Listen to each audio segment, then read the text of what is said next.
Hi, Ralph. Thank you. Thank you po.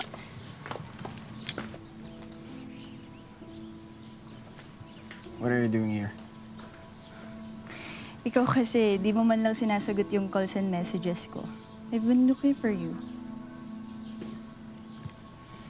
That means ayoko makipag-usap. Look, I'm sorry. Sorry sa lahat ng nasabi ko. And if you want, I can apologize sa harap mismo ni Hope. As if naman ganun kadali yun, di ba? Then I'll do everything, Ralph. Just please forgive me. Ang gusto ko lang naman yung bumalik tayo sa dati, walang drama, walang ganito. Just pure fun. Sorry. Ayoko na. Tapos na tayo.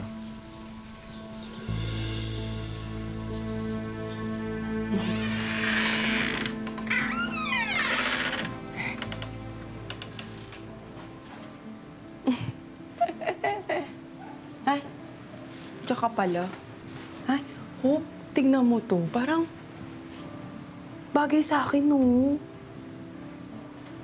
Carnation, bigay kasi sa akin ni Ma'am Dayan yan eh. Akin na. Ha? Eh ano? Akin na? Nek-nek mo. Sa akin na to ngayon, no?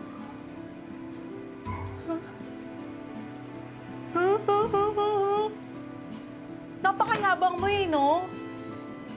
Di ba may Ma'am Dayan ka na? Bakit pati itong damit ayaw pa ipabalato sa akin, ha? Tsaka hello.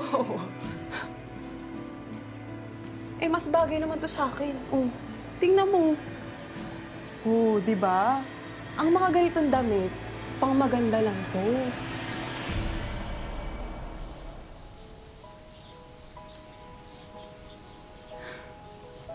Bakit? Dahil ba sa babaeng yun?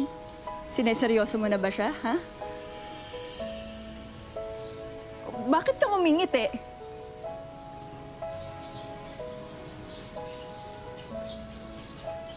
Oo.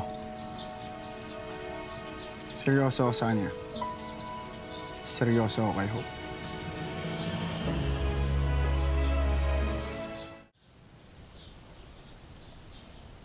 Excuse me.